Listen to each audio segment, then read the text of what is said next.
Spoštovani gospe in gospodje, res en lep pozdrav, tudi Ministrstva za vzgojo in izobraževanje. Včasih smo bili malo daljši, ime pa ste verjetno iskali besede. Sam prihajam iz službe za digitalno izobraževanje, zato bom nekaj več besed povedal o tem. Morda bi se pa vseeno malo vrnil še v zgodovino, ker včasih je tudi prav, da malo povemo, kaj vse smo že delali na tem področju. Sam sem v tem že od leta 96, tako da smo tudi z Matjažem Debevcem, pa seveda tudi ostalimi, smo sodelovali res že dolgo. Vemo, da se je pač sistem vzgoje in izobraževanja v teh letih sploh na, bom rekel, vzgoji in izobraževanju oseb s posebnimi potrebami spremenilo, dobili smo inkluzijo. Tako da pred tem smo pač v projektih imeli digitalizacije, imeli vedno posebej tudi razvojno skupino za to področje. No, kasneje pa potem smo, ko smo dobili res ta zakon, mislim, predpise v zvezi z inkluzijo, smo potem na tem področju na ministrstvu veliko več posvetili tudi vsem tem novim razvojnim projektom, ki pa jih je pri nas prevzela druga služba. Zdaj, to ne pomeni, da na področju digitalnega nismo nič delali, seveda, digitalne kompetence, smiselna, učinkovita ali pa recimo premišljena uporaba tehnologije na tem področju šla še toliko bolj naprej. Na našem področju smo pa veliko skrbeli tudi za opremljanje, tako smo vsakih nekaj let tudi z Zavodom za gluhe in naglušne sofinancirali opremo. Recimo letos načrtujemo, da bomo tudi ljubljanskemu zavodu sofinancirali tudi robotsko roko, tako da vsekakor želimo, da gremo tukaj zelo hitro in učinkovito naprej. Danes, kot že samo ime pove, vam bom povedal mogoče malo bolj v prihodnosti, kaj načrtujemo, da boste tudi sami videli, kje so tudi vaše naslednje priložnosti, da sodelujete. Seveda ste vabljeni k sodelovanju, da se boste vključevali tudi vse v projekte, in da boste seveda tudi promovirali, ker dejstvo je tudi, sva se prej pogovarjala, ne, da v bistvu promocija je zelo pomembna. Seveda pomembna je tudi evalvacija, a ne. V Sloveniji nekako smo, recimo, zelo pridni v projektih, delamo, a ne, smo operativni, ampak ta evalvacijski del, kaj je dobro, a ne, kaj je treba širiti, je pa zelo pomembno, ne. Zato tudi potem na televizijah veliko slišimo, mednarodne raziskave povejo to pa to, ne povejo pa v resnici, kakšne omejitve so imele mednarodne raziskave, a ne.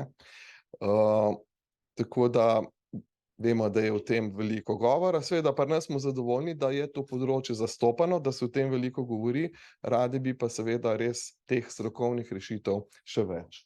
Da ne bom predolg, ravno včeraj smo končno, no, dobili od dizajnerjev tudi oblikovan ta akcijski načrt, tako da mislim, da ga bomo danes tudi potem objavili in na LinkedInu, na ostalih področjih, ampak morda samo, da se spomnimo, kaj je vizija digitalnega izobraževanja. Torej res vzpostavljeno izobraževanje in usposabljanje, ki posameznike pripravlja na kakovostno življenje v digitalni in zeleni družbi in seveda primerljivo z najbolj uspešnimi državami.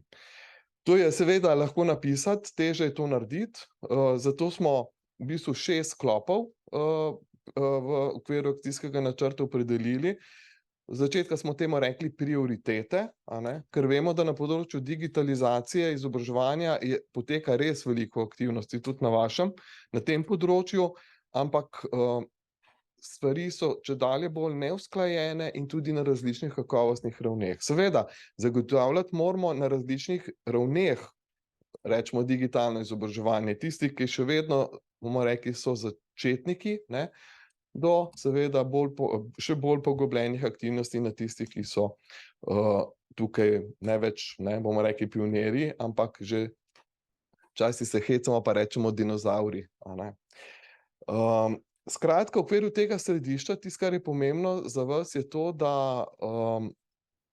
da tukaj ustanavljamo razvojne skupine, tudi ko smo pripravljali na Andi, smo imeli tudi za področje se pravi, izobraževanje in usposabljanje oseb s posebnimi potrebami, tako da tukaj se nadejamo seveda, da boste tudi nekateri izmed vas bili aktivni v teh skupinah, da bomo res pripravili prave aktivnosti in jih promovirali.